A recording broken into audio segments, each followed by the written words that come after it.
Are you ready for liftoff? Don't miss Canada's #1 cannabis conference and trade show, Lift & Co Expo, coming this May the 12th through the 15th to the Metro Toronto Convention Centre. Level up your industry intel at the Lift Cannabis Business Conference, plus connect with movers and shakers from across the cannabis industry and preview new products and services from over 250 exhibitors. Plus, everyone loves Lift & Co Expo's prizes, live music, and more. Visit liftexpo.ca for tickets. That's liftexpo.ca. This show's been brought to you in part by Bogart Extractors, an industry leader in hydrocarbon extraction. Bogart machines have been used in licensed extraction facilities all over the world and are available in small or large capacities for any scale operation. Call Bogart at 855-553-3887 or visit them at bogart.com and get the right equipment for your lab today. I'm Jimmy Young, the founder of Pro Cannabis Media. This is our live Business of Cannabis talk show, and we've got a few new faces in our talk set, our talk room for this half hour at least. Jessilyn Dolan, our friend from Vermont, who's a registered nurse and also a contributor to the We Talk News show. Jessilyn, great to see you. Thanks for having me. And of course, the host of the American Cannabis Report, it's Christopher Smith. Christopher, good to see you. Jimmy, how are you? Good to see you. Good. So since Josh has already given his impressions of the MORE Act passing today, the U.S. House of Representatives, I'm sure that's not news to either one of you at this point. If it is, I excuse to put you on the spot here, but I'd love to get your reaction. Christopher, I'll let you go first.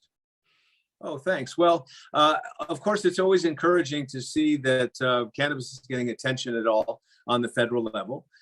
We think that's excellent. We think that the MORE Act is way more comprehensive than the Safe Banking Act. It handles a lot more. I'm trying to find my camera. There it is.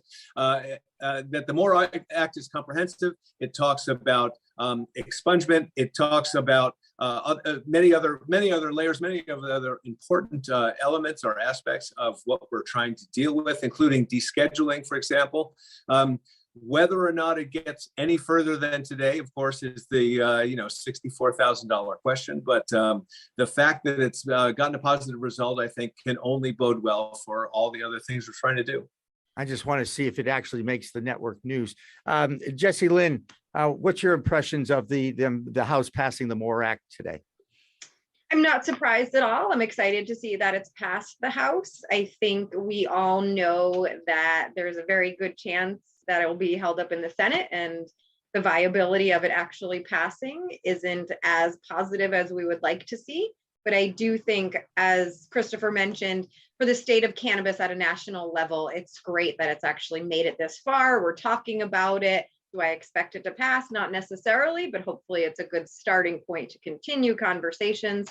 And hopefully those conversations in future legislative sessions will actually lead to, in my opinion, a better bill than what's out right now.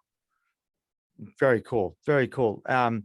And Josh, can I ask you, when you read the reports, how did you know that it was going to be scheduled to Schedule 2? Because I'm still looking for that information.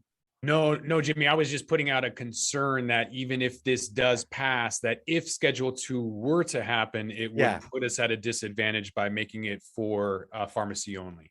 Yeah. Okay. Gotcha. Agreed, Josh. That would be a disaster. Agreed. Yeah. Right. I knew Christopher was going to chime in. I didn't even have to prompt him this time, which was great. There was another, we talk a little bit about media perception of the plant. And there was a report on CNN, I'm pretty sure it was last week, Christopher, about the Harvard medical professor and teacher, or that would be a teacher, professor and doctor out of Harvard, who has got, national recognition for a research study that she did. You want to take us through this a little bit, set this up, and then I want Jessilyn's opinion about the conclusions of this. Jessilyn, are you familiar with what I'm talking about? Yeah, I figured Absolutely. You did. Go ahead, Christopher, because this is your time to rant. Go ahead. Well, first question is now, are S-bombs allowed or F-bombs perhaps? Because this is an adult only, supposedly, show. Okay. So if you want to, if it's important to you as a professor and someone who teaches broadcast journalism, I always think there are other words you could use that mean the same thing. So Well, just like freaking. You get what I'm saying. Well, just as long as I don't storm the stage and slap somebody, I think I'm probably doing a little better than I've had enough of the slaps. Thank you very much. Doing better than most of the other Smiths who are involved in this sort of thing. So I'll just keep it light. First of all, Jimmy, I was, as you know, I read the story on the news last week when it first launched. I wrote it up. And also, one of my biggest concerns was when a story that's like this is so chock full of propaganda and awful non-factual assumptions and bad science, it is just a horrifying idea that it's going to get the national recognition that it ultimately has. The fact that it's on CNN now, to me, is really very sad. It's a sad statement about CNN, a sad statement about how non-facts are trickling up to the national conversation. What the test purported, what the study, I'm going to do a lot of finger quotes, what the study from Harvard and the Journal of the American Medical Association purported to be studying was what happens if a medical card is given out and what are the results of that. And this was done with a very, very small group in Boston only, 186 participants, which is hardly a study worthy of Harvard or the Journal of Medical Association. I think it was 269, Christopher. I have 269. Go ahead. That is not much bigger, but you get the idea. Anyway, I get the idea. A very small, localized study, allegedly. Half of them were given a medical card, and half of them had to wait 12 weeks to get a medical card. And so the first test was, the first conclusion that they came to was that the people who got a medical card were more likely to develop a cannabis use disorder than the ones who didn't have a card. Well, everyone in the world knows that cannabis has approximately a 9% addiction rate. 9% of people who use it will end up getting addicted to it. Everybody knows that. Everybody knows that alcohol is much higher. Cocaine, heroin are off the charts somewhere. The cannabis is the least addictive. And I always include sugar in that list.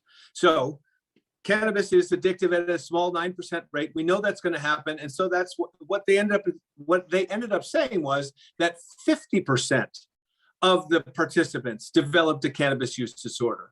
And so if you're taking data and you get an outlier that's 5 times higher than any other data out there, you call it an outlier. You don't call that the conclusion, you call it an outlier. So that's number one. Hello, hemp friends.